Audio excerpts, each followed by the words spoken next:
보좌진 갑질 논란, 또 비위 의혹 등을 받고 있는 더불어민주당 김병기 원내대표가 직에서 물러났습니다. 네, 원내 리더십 공백으로 민주당 내 거센 후폭풍이 몰아칠 것으로 전망되는데요. 관련 내용 강성필 민주당 부대변인, 송영훈 전 국민의힘 대변인과 살펴봅니다. 어서 오십시오. 안녕하세요. 안녕하세요. 네, 김병기 원내대표가 선출된 지 200일 만에 딱 사퇴를 했습니다. 사실 어제 이른 오후만 해도 사퇴하지 않겠다 이런 말들이 전해졌었는데 강선우 의원과의 대화 녹취록이 좀 치명적이었다 보십니까?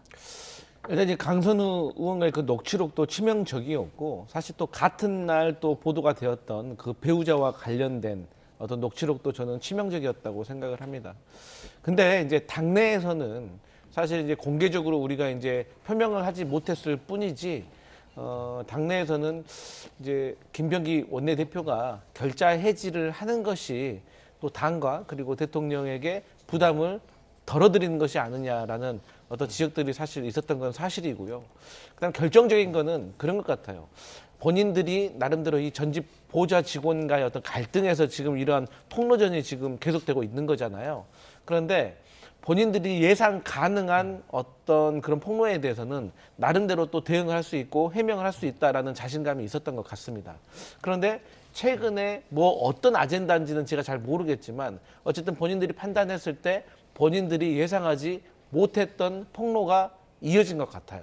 그래서 본인들이 예상하지 못한 것에 대해서는 사실 대응하기가 어려운 상태고 또 연장선상에서 전직 보좌 직원들이 더 어떠한 것들을 가지고 있는지 모르는 상황에서 직을 유지한다는 것은 본인의 해명과 자칫 또 달리 당에게 부담이 될 수 있기 때문에 사퇴를 결정한 것 같습니다. 예, 오늘 사퇴 표명까지 지금까지 해명은 어떻게 들으셨습니까? 해명이 매우 사실에 기반하지 않고 있다고 보이고 또 상황에 대한 객관적인 인식도 안 되는 것 같습니다. 오늘 김병기 전 원내대표가 사퇴를 하면서 이렇게 이야기했습니다. 하나의 의혹이 확대 증폭되어 사실처럼 소비되고 있다 이렇게 이야기를 했는데 지금 김병기 전 원내대표를 둘러싼 의혹은 하나가 아닙니다. 이제 10가지가 넘어가는 상황이고 사실처럼 소비되는 것이 아니라 사실일법한 것이 여러 가지가 있죠. 대표적으로 대한항공으로부터 고가의 최고급 호텔 스위트룸 숙박권을 받아서 투숙한 것은 이미 본인도 인정한 사실입니다. 그리고 김병기 전 원내대표 또 이런 말도 합니다. 진실에 대한 관심보다 흥미와 공방의 소재로만 활용되는 현실을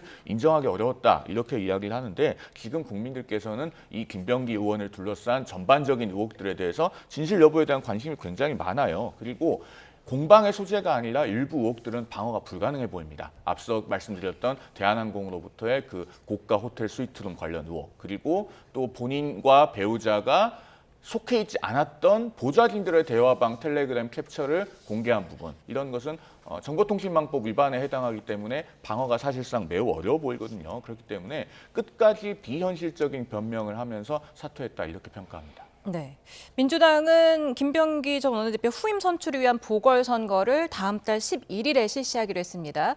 그러면 그 새로 선출되는 후임은 잔여임 기간 5달 정도 되는 거잖아요. 네. 지금 직무대행을 그 전까지는 이제 문진석 원내수석부 대표가 맡게 되는데 네. 왜 직무대행 체제로 쭉 가지 않고 새로 뽑게 되는 이유가 있습니까? 어쨌든 그 선출직과 임명직은 이 어떤 리더십에 큰 차이가 있는 거잖아요.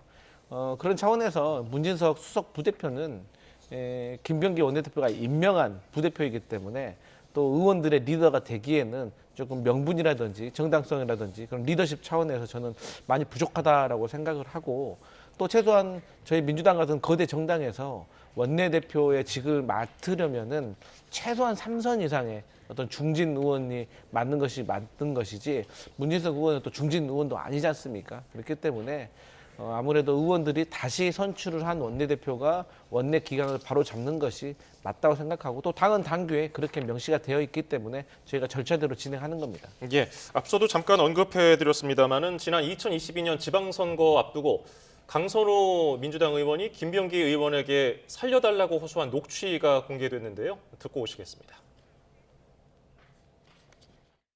어쨌든 그 1억 이렇게 그 돈을 갖다가 받은 걸 사무국장이 그렇게 보관하고 있었다는 거 아닙니까? 네, 이미 정말 그냥 아무 생각이 없었던 거죠. 정말. 이 돈에 대한 얘기를 들은 이상은 제가 도와드려서도 안 되지만 정말 일 커집니다. 그 법적인 책임뿐만이 아니고 그리고 저도 제 네, 그냥 돈을 처음부터 받지 않던가 아니면 바로 돌려주는가 하면 되는데 왜 김병기 의원에게 살려달라고 하는 걸까요? 당시에 강선우 의원이 공관위원이었고 김병기 전 원내대표는 민주당 서울시당의 공관위 간사였습니다. 민주당 서울시당 공관위원회는 15명의 위원으로 구성이 되는데 위원장과 상당수의 위원들이 외부 인사였습니다. 그러면은 당내 인사들의 면면을 잘 모르기 때문에 공관위 간사가 상당히 논의를 주도할 수 있는 구조죠. 그리고 강선우 의원 본인의 해명이 뭐라고 하냐면은 자기 지역구에 관한 것은 공관위원이 직접 관여할 수 없기 때문에 제척 대상이었다고 해요. 그러면은 본인이 그 공관위에 들어가서 이야기를 할 수 없으니까 김병기 전 원내대표에게 당시에 공천을 부탁했던 것이 아닌가 이렇게 합리적으로 추론할 수 있는 지점이 있습니다. 그리고 살려달라고 표현을 하는 것은 이미 금품을 수수한 뒤라고 하는 것을 강하게 추론하게 하는 것이죠. 말씀하신 것처럼 아예 받질 않았거나 혹은 받은 즉시 돌려줄 수 있는 상황이었다면 살려달라고 하는 표현까지는 나오지 않았다고 보는 게 합리적일 겁니다. 그러니까 금품을 이제 와서 돌려주겠다고 하더라도 그 공천을 신청한 사람으로서는 본인이 공천을 받지 못하면 금품을 제공했다는 사실을 폭로하거나 공개하거나 혹은 자수하거나 하는 식으로 강선 의원에게 큰 불이익이 가해질 수 있기 때문에 이런 살려달라라고 하는 표현까지 등장하지 않았을까 하는 의심이 강하게 들기 때문에 이 부분에 대해서는 특검을 포함한 철저한 수사를 통해서 규명이 이루어져야 할 것으로 보입니다. 예, 당시 김병기 간사가 1억 원이 오갔다는 내용을 인지한 상황인데 다음 날에 바로 김경시 의원은 단수 공천 받았고요. 강선우 의원에 대한 제재도 없었거든요. 이 점은 어떻게 보세요? 그러니까 이 부분에 있어서는 앞으로 이제 어떤 방식으로 수사가 이루어질지 모르겠지만 반드시 규명을 해야 될 부분이라고 생각을 합니다.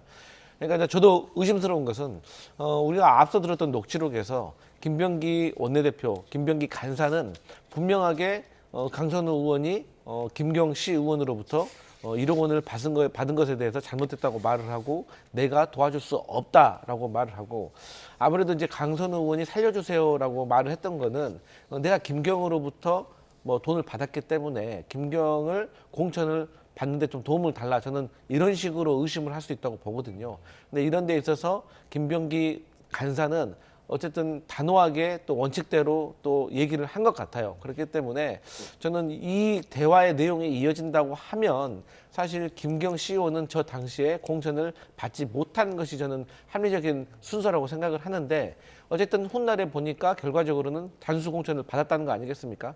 그러면 그 이후에 뭐 강선우 의원이 뭐 다른 누군가를에게 뭐 또 부탁을 했을 수도 있는 것이고 아니면 뭐 또 김병기 의원이 나중에는 또 협조를 했을 수도 있는 것이고 여러 가지 경우의 수가 있기 때문에 이것은 김병기 의원의 어떤 개인적인 어떤 오해를 벗기 위해서라도 조금 조사가 필요할 것 같습니다. 네, 지금 그 녹취록 대화에서 김병기 의원은 알게 된 이상 묵인할 수 없다라고 말을 했지만 어쨌든 결론적으로는 묵인한 상황이 돼버렸습니다. 근데 지금 정청래 대표는 그 돈을 주고받은 김경시 의원과 강선 의원에 대한 그 진상조사를 지시했지만 김병기 의원에 대한 진상조사는 지시하지 않았거든요.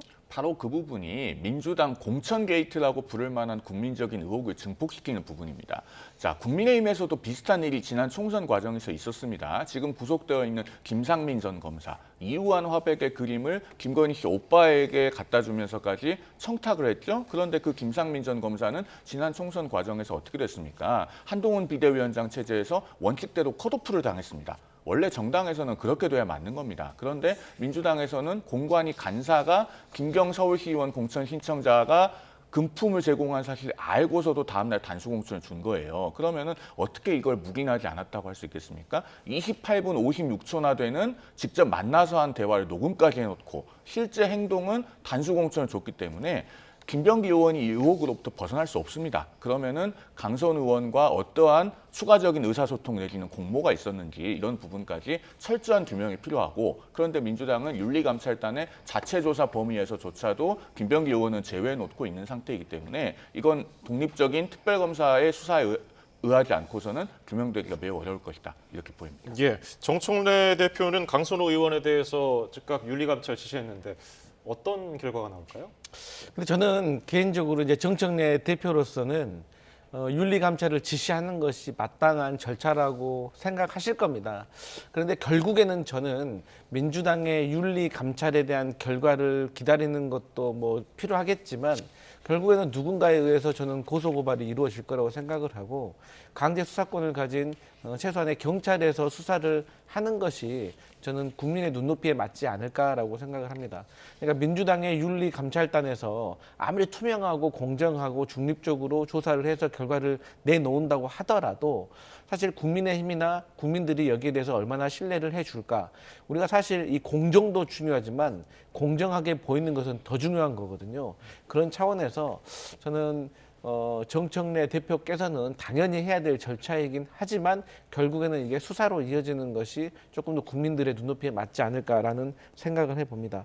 그런데 저는 이 시점에서 물론 저희 민주당과 관련된 이런 공천과 관련된 어떤 잡음이 있는 것에 대해서 또 경찰 수사가 이루어질 것 같고 어떻게든 매듭이 지어질 것 같은데 과거 24년 1월 30일 날 국민의힘에서도 김정재 의원하고 이철규 의원과의 통화가 있었어요. 그게 뭐였냐? 나 단수공천 주라. 단수공천 안 주면 이것을 단수공천이 아닌 그러니까 경선을 같이 하려고 했던 캠프에 돈을 줘야 된다. 이렇게 매수를 해야 된다. 이런 대화가 나왔어요. 그런데 국민의힘은 지금 거기에 대해서 어떻게 처리하고 있나요? 제가 검색을 해보니까 지지부진하고 뭐 별다른 내용이 없거든요.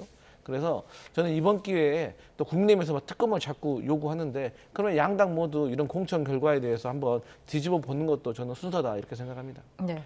한동훈 전 국민의힘 대표는 김경시 의원이 과거 진종우 국민의힘 의원이 김민석 국무총리의 당비 대납 의혹을 제기했던 인물이다.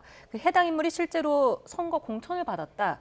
김병기 특검이 필요하다 이렇게 말을 했거든요. 실제로 특검이 아니면 이게 규명이 되겠습니까? 방금 전에 강성필 부대변인께서 경찰 수사를 말씀하셨지만 경찰은 행안부 아래에 있고 행안부 장관은 민주당 5선 중진 국회의원인 윤호중 의원입니다. 그리고 김병기 의원과 강선 의원 간에 드러난 이 녹취록을 보면서 많은 국민들께서 이렇게 생각하실 겁니다. 아니 1억 원이나 갖다 준 걸 알고서도 단수공천을 주는데 그러면은 민주당의 저런 사례가 접건 하나뿐일까? 2022년 지방선거 때 얼마나 많은 불법 정치자금을 통한 공천 청탁과 공천 사례가 실제로 존재할 것인가? 이거를 의심하고 계신 상황이에요. 그리고 민주당 내에서도 그런 생각을 하는 분들이 있을 겁니다. 왜? 저 대화의 녹음 주체가 김병기 의원이지 않습니까? 그러면은 과연 2022년 지방선거 공천 과정에 관해서 김병기 의원이 가지고 있는 어떤 녹음이라든가 자료라든가 기타 어떤 증거라고 할 만한 것이 저것 하나였을까? 라는 생각들을 할 거예요. 그러면은 이런 의혹은 결국 독립적이고 중립적인 특별검사에 의한 수사가 아니고서는 해소되지 않는 겁니다. 민주당이 윤리감찰단 조사라고 하는 신용에 그치면은 결국 민심이 점점 더 떠나가는 계기만 만들 것이다 라는 말씀을 드립니다. 예, 다음 얘기를 해볼까요? 이해훈 기획예산처 장관 후보자. 오늘 내라는 불법적 행위라면서 공개적으로 사과를 했습니다. 이재명 대통령도 관련 발언을 이어갔는데 민주당에서는 이 대통령의 선택을 지지하는 입장인가요? 일단 사실 이해훈 전 의원 관련해 가지고 이제 장관 후보자로 지명이 되면서 당내에서는 이분 탄핵 반대하고 또 윤 여기엔 외쳤던 분 아니야라고 사실 부정적인 여론도 있었던 건 사실입니다. 그럼에도 불구하고 대통령께서 인사권자고 인사권자가 사실 이러한 것들을 부담을 가지면서까지 보수 인사를 영입을 해서 국무위원으로 임명하려는 것에 대한 나름대로 이해도가 있었기 때문에 당 내에서는 일단 인사청문회를 통해 가지고 이해훈 후보자의 어떤 입장을 들어보자. 그리고 또 그 인사청문회 전에 먼저 이해훈 의원이 또 진솔한 사과를 하고 입장을 또 표명하는 것을 보면서 판단을 하자라는 것이 당내 전반적인 분위기인 것이고요. 어쨌든 늦었지만 이해훈 전 의원 후보자가 일종의 계몽이 되어가지고 계엄은 잘못됐고 또 탄핵 반대에 대해서도 잘못된 선택이었고 당파성에 치우쳐서 했던 행동이다. 이렇게 반성의 메시지를 냈기 때문에 이 부분에 있어서는 평가할 만하다 이렇게 보여집니다. 네, 국민의힘에서는 상당히 배신감을 느끼고 있는 것 같습니다. 장동혁 대표가 아주 혹독한 청문회를 열고 있죠.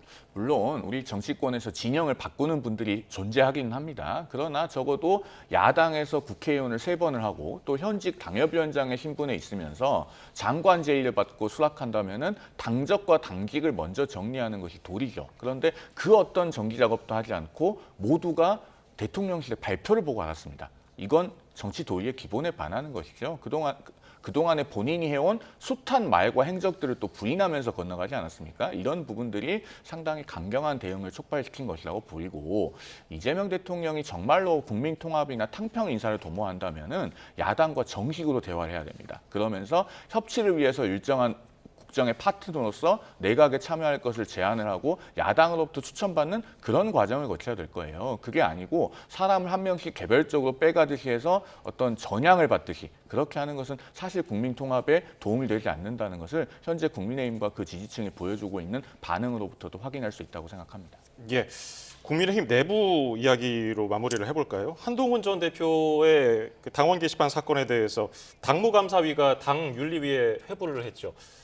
이 점은 지금 당내 분위기가 어떻습니까? 일단은 왜 이 시점에서 이런 발표를 하는가에 대한 의문을 가장 먼저 갖지 않을 수가 없죠. 자, 이재명 정부에서 10.15 부동산 대책을 내놨을 때 이틀 뒤에 장동혁 대표는 윤석열 전 대통령을 면회하고 그 다음 날 그걸 SNS에 공개를 해서 주말 내내 윤 전 대통령 면회 이야기로 뉴스가 뒤덮이게 했습니다. 또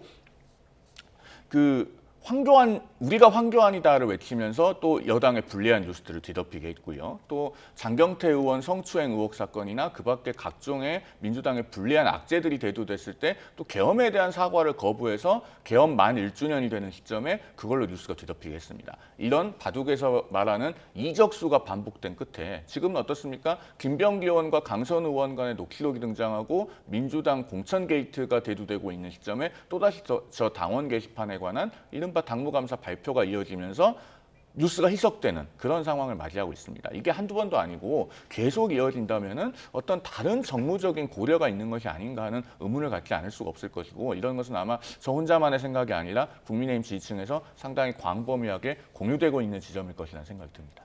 예, 오늘 말씀은 여기서 줄이죠. 지금까지 강성필 민주당 부대변인, 송영훈 전 국민의힘 대변인이었습니다. 고맙습니다. 감사합니다.